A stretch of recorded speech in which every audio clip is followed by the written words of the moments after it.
Hi అండి, welcome back to Reddy Jenny's kitchen. నేను మీ ప్రియాంక. ఈరోజు ఇంట్లోనే మెంతుల పులుసు అనేది వీడియోలో చూపిస్తున్నాను. ముందుగా ప్యాన్ పెట్టుకొని అందులోనికి 2 స్పూన్ల ఆయిల్ యాడ్ చేసుకోవాలి.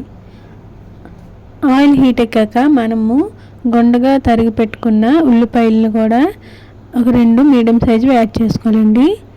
ఇలాగా ఉల్లిపాయలన్నీ కూడా ఒకసారి వేగాక ఇందులోనికి కొంచెం కరివేపాకును యాడ్ చేయాలి. ఇవన్నీ కూడా ఇలా గోల్డెన్ కలర్లో ఫ్రై అయ్యాక ఇప్పుడు ఇందులోని మనము పులుపు వేసుకోవాలి కాబట్టి ఒక చిన్న నిమ్మ సైజు అంతా చింతపండుని నానబెట్టుకోవాలి.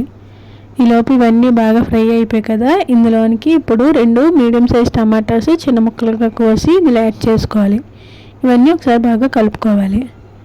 ఇలా కలుపుకున్నాక ఇందులోని మనము చిటికెడు పసుపు, 1/2 స్పూన్ సాల్ట్ యాడ్ చేసుకొని మళ్ళీ ఒకసారి బాగా కలుపుకోవాలి. టమాటాలు అనేవి బాగా మెత్తగా మగ్గాలండి, గుజ్జులాగా అవ్వాలి ఉల్లిపాయలు టమాటాలు అనేవి.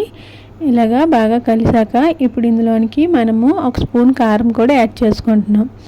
కారం వేసాక మళ్ళీ ఇవన్నీ కూడా ఇలా ఈవెన్గా కలుపుకోవాలి.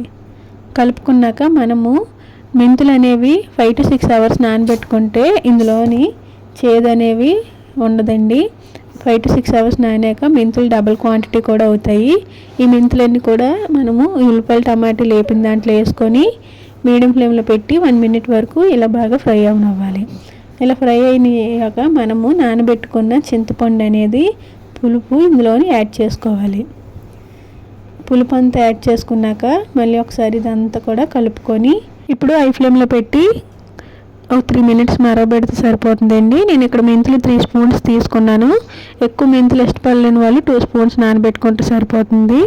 అంతేనండి, ఈ మెంతులు పులుసు రెడీ అయిపోయినట్టే. ఉప్పు గడ్డ సరిపోయిందో చూసుకోండి.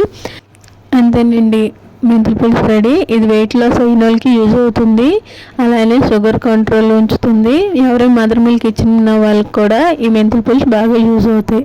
కాబట్టి మీరు కూడా ఇంట్లో ట్రై చేయండి. మీకు ఎలాగొచ్చిందో మీ ఒక కామెంట్ రూపంలో మాకు తెలియజేయండి. వీడియోని లైక్ చేయండి, షేర్ చేయండి, సబ్స్క్రైబ్ చేసుకోండి. Thanks for watching.